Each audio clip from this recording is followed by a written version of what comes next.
Chapter 9. Another Child Goes Missing. It was mid-afternoon when Amy and I got back home. The overflowing drainage ditches had brought burbling water just 20 feet from the foundation of the dildo store. For a moment, I was thankful we were on the second floor, but if the first floor flooded, we couldn't just keep living up there and mocking the peasants drowning in the streets below us. I assumed the power would go out as wiring got submerged, plus the roads would be impassable. So if the rain didn't stop and the floodwater kept coming, where would we go? I guess the first option would be to stay at John's place, but his neighborhood didn't seem to be on much higher ground than mine, and about 2 days under the same roof would surely mean the end of our friendship.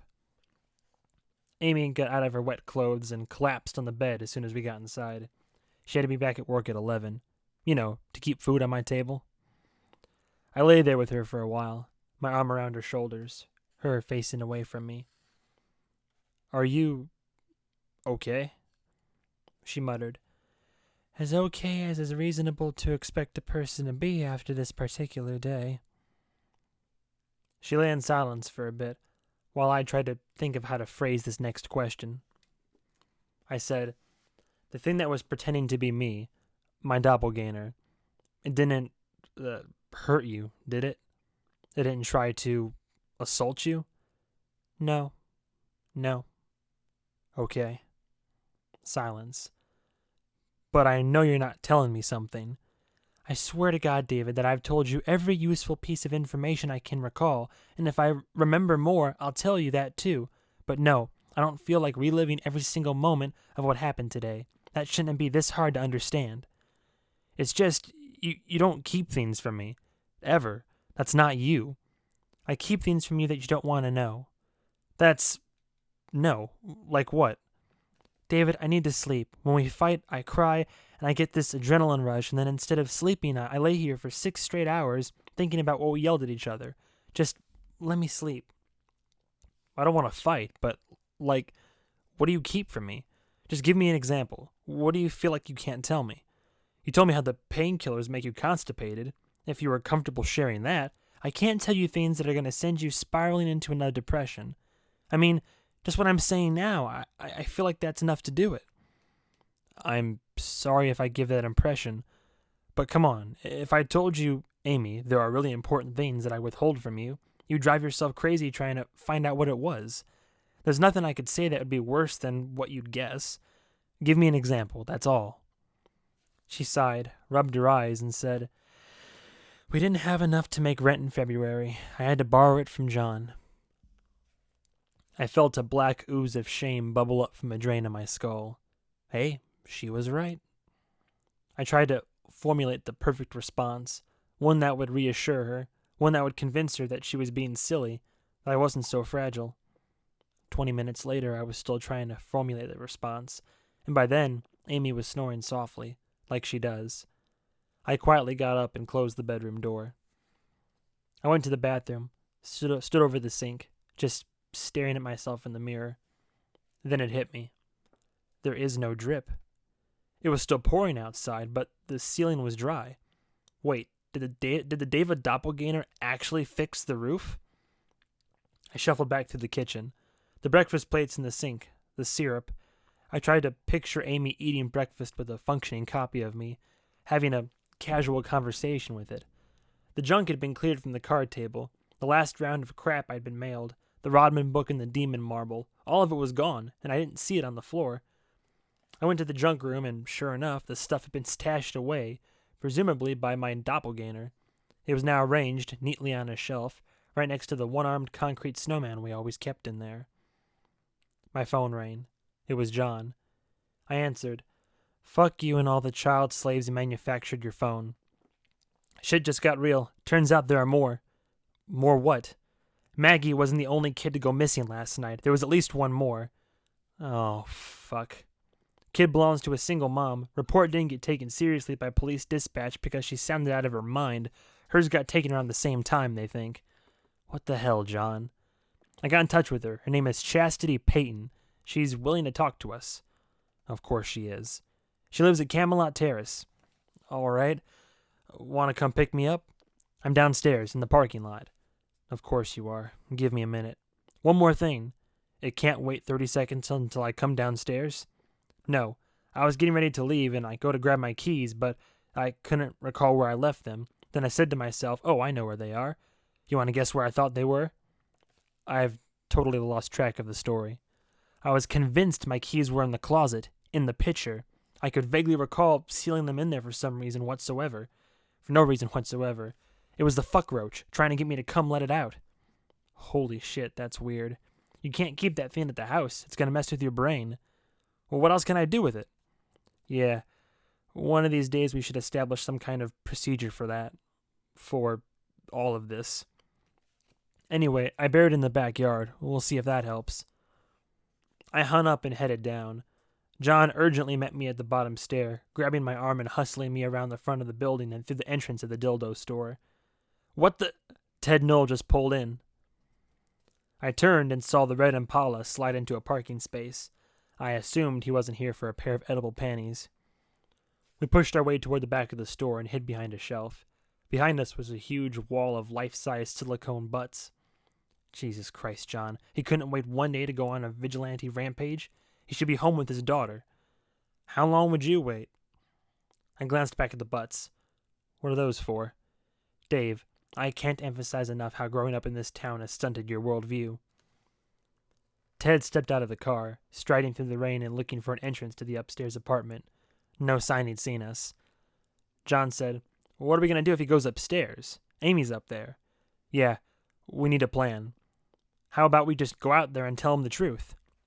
I said, we don't even know what the truth is. There's another missing kid, so for all we know, he has already come across somebody's cell phone video of me mutilating a sales clerk walked by and John loudly said, yes, David, I agree. We should cover our floor and rub our asses. The front door dinged and in walked Ted. The store was tiny and hiding from him was a ridiculous notion. He made eye contact and strode up to us, saying, why don't y'all step outside with me? I said, I'm fine right here. Suit yourself. And you need to think hard about what you're about to do, about whether you really want to do it. You're a mind reader now. See, I've been busy, spent all afternoon catching up, reading about you, about this town. Ted, you want my advice? Move. There can't be anything tying you down here. You tell me how to live my life now? Think. What's happening, Ted, is exactly what we told you to expect when all this started. Mind games, that's all it is. They're framing me for the crime because that's the sort of shit they do for fun. Uh-huh. You know, I started looking close at my alarm system.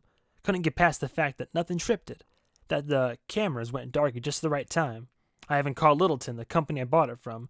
They said everything looked just fine and dandy on their end, but then I talked to that detective, the one that was there this morning, and he tells me offhand that your girl works in Littleton call center. Really interesting how you never brought that up. Thanks, detective. I said, you've got to be shitting me. You think what, I had Amy shut off your alarm? She couldn't even do that if she wanted to, as far as I know. She didn't even know about Maggie until I told her. But I'm not going to convince you, am I? You're not here to find the truth. You're here to get revenge. I'm here because I wanted to look you in the eye. See, in a movie, the tough guy goes on the warpath. He's always got one thing you never get in real life. Certainty. Batman stands on a roof and he sees a mugging happening down the street, always right in front of him. Real convenient. Doesn't have to wrestle with doubt, or finding out he did harm to an innocent person by mistake. No, I'm not doing nothing until I know for sure. But I will know for sure, one way or another. And soon. Then what? You kill me? You go to jail? And your little girl doesn't have a father in her life? I pushed past him and went out the front door. He followed. I'm telling you, Ted, walk away. Pack up and go. I mean tonight. For your sake, and your little girl's. Loretta, too. Ted grabbed my shoulder and spun me around. He stared at me and said, is that a threat? John. Lightning flashed across the sky, and John saw the rage illuminated on both men's faces. In that moment, John was sure that one of the two, Dave or Ted, wasn't going home alive. John said, Ted, you need to just calm down. You keep your enormous cock out of this, John. This is between me and him. Dave shrugged out of Ted's grip. His eyes narrowed in the way that they did when Dave was feeling that rage fire inside him. It was like he was trying to keep the blaze from flying out of his eye sockets and obliterating everything, Cyclops style. Dave gritted his teeth and said, You've had a trauma, Mr. Knoll. You're not thinking clearly. Trust me, An additional trauma won't make it better. I don't want to fight you, but if you want to fight, I'll give you one. Dave pulled a shirt over his head, exposing the torso of a badly shaved bear. Look, you see the scar on my chest? That's a bullet wound. You see the scar on my shoulder? That's a knife wound. I did that one myself. See the one on my cheek? I can't even explain that one in a way that you'd believe. I got a half dozen more I can't show you unless we go somewhere private. I've been cut, I've been burned, I've been chewed on, I've been tasered. So yeah, you want to fight? I'll give you a fight. I won't win. You're a trained soldier and I'm a sack of guts designed to convert beer into piss and depression, but I'll say this. Nobody who's ever fought me has ever come back for seconds. Lightning flashed. Ted sneered and said, Oh yeah? Well, maybe you don't survive this one. John said, Mr. Knoll, think about what you're accusing him of, and all you've seen today. You're not accusing him of stealing your child. You're accusing him of stealing your child using dark magic. You want to fight a kitty diddler in a dildo store parking lot. I understand that completely. I've done that myself. But are you sure you want to fight a sexual deviant who is also a wizard? That's how you wind up with a cursed asshole. Dave said, Look, we just talked to the cops. Your Maggie wasn't the only kid to go missing last night. There was at least one more, and John and I are the best chance at finding them and whoever's doing this. You want to think we're behind it? Behind all of this? That's fine. You keep thinking it. Follow us around town if you want. But what's happening here, it's bigger than us. And if you think you're going to stand in our way, then I've just got one thing to say to you. Me. I'm very sorry for everything you've been through, and all I can do is beg for your patience. Give us 24 hours to solve this. After that, if you want to kill me, go right ahead. Not like the flags are going to fly at half-mast the next day. Ted worked his jaw, grunted, then turned and headed back toward his Impala, shaking his head. He stabbed his finger back toward me and said, I'll be watching. You can guarantee it. As he pulled away, John stepped back under the awning of the Venus flytrap to get out of the rain. He lit a cigarette and asked, If it comes down to you and that guy, like if he forces the issue, what will you do? I don't want you to kill anybody, but I don't know, man. You've killed him once already. How was it? Let me ask you something else. When you walked in and saw what looked like me on the couch having committed suicide, did you believe it? Well, yeah, it looked completely real. But in that moment, did you believe I had done it? That it was something I would do? Do you think I'm suicidal? Well, no. I don't know. Why didn't you assume that I was murdered, and it was just staged as a suicide? I don't know. I only had a few minutes to think about it. I don't understand what you're asking. If Nymph creates these doppelgangers out of your mind, if he picks through and pulls out the things you're most afraid of, why did you have that on the brain? I don't know. I didn't. Because you know I would never do that, right? I would never leave the job unfinished. I would never leave you guys behind. It wouldn't even cross my mind. It wouldn't cross Amy's either. Great, John. Good to hear. Let's go. Aren't we waiting for Amy? She's asleep. She has work. Did you ask her if she wanted to go? No, she was asleep when you called. Go wake her up and ask her. I am not going to do that because she's going to be pissed off that I woke her up to go to do this bullshit when she has to work a night shift. You want to do it? Go right up there. But let her know it was your idea when she tells you to fuck off. 20 minutes later, John, Amy, and I pulled into Camelot Terrace.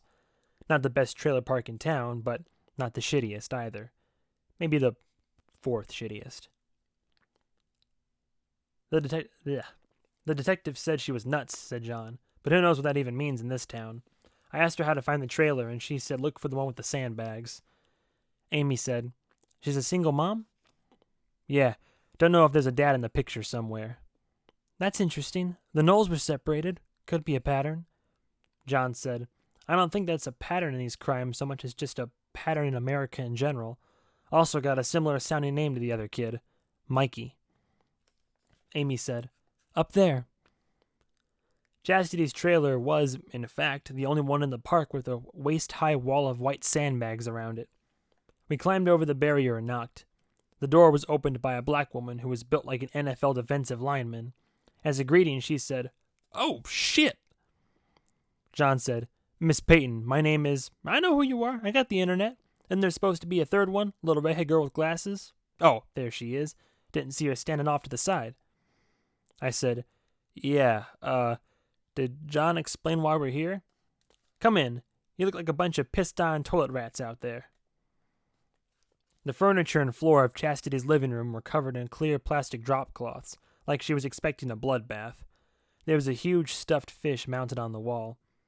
I said, "If you don't mind me asking, how did you get sandbags?" She shrugged.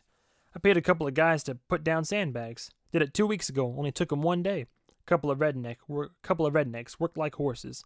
Neighbors thought I was crazy. Now who's crazy? Got a gas generator, too. I have to keep the fridge and lights on and if the grid goes down. Got big head carp in the deep freeze, caught with these 2 hands. Well, I used a pole, you know. If you can't do the basics for yourself, you're a slave to the system. You want something to drink? Got milk, juice, and water? That's it. No booze, no coffee, no soft drinks.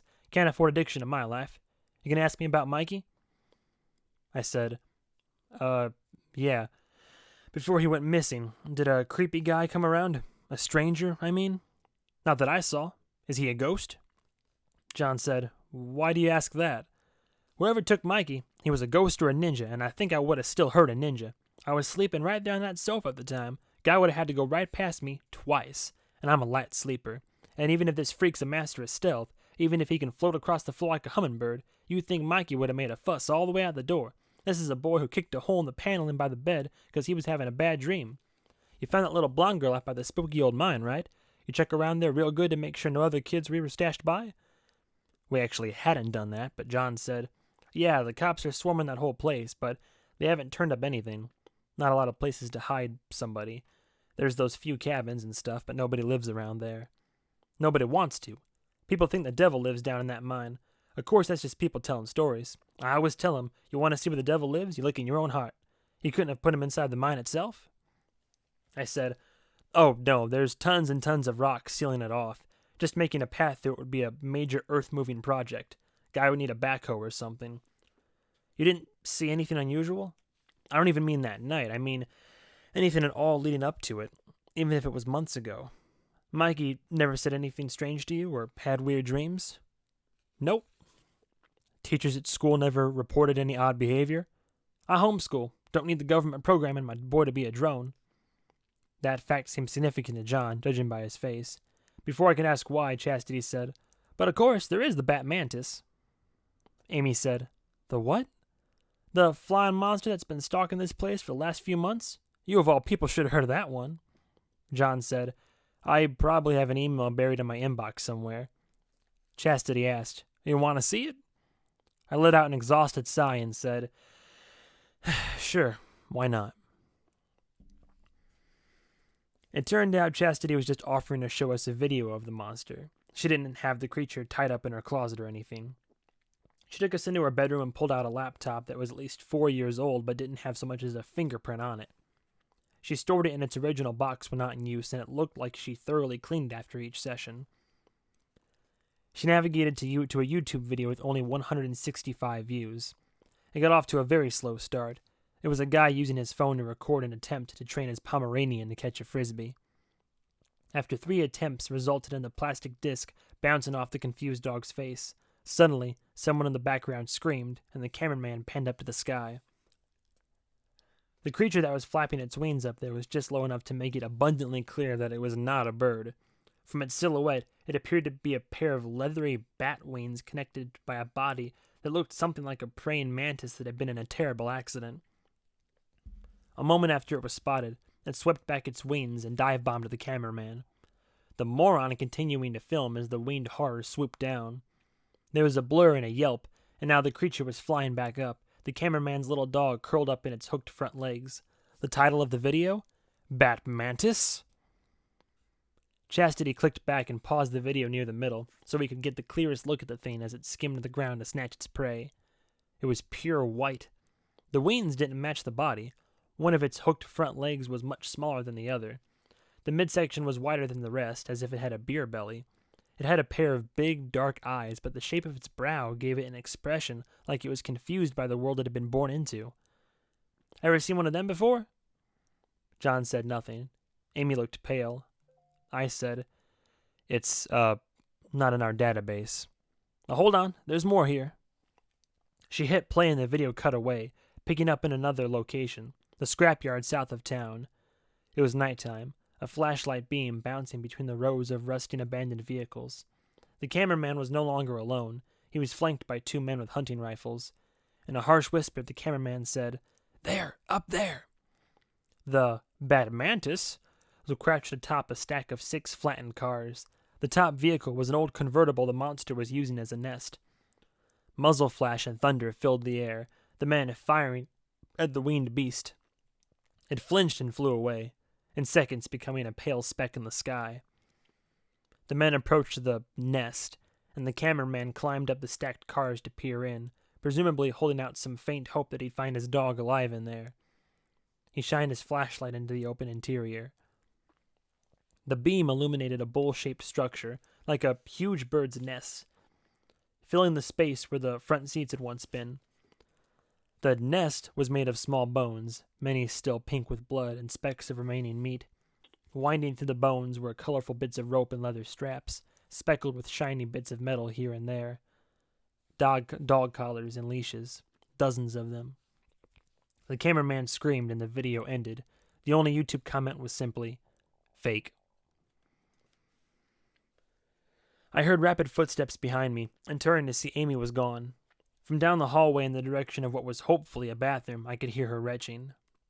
Chastity said, "I guess I should have warned you guys about the content. I didn't react too well the first time I watched it neither." John said, "I know it's weird to say this, but for some reason it's worse when it's a dog." "Not weird to say at all. A person, they can be good or bad depending on the day. A good dog, well, it just wants to make you happy all the time. Is the little girl talking? Did she get a look at what took her?"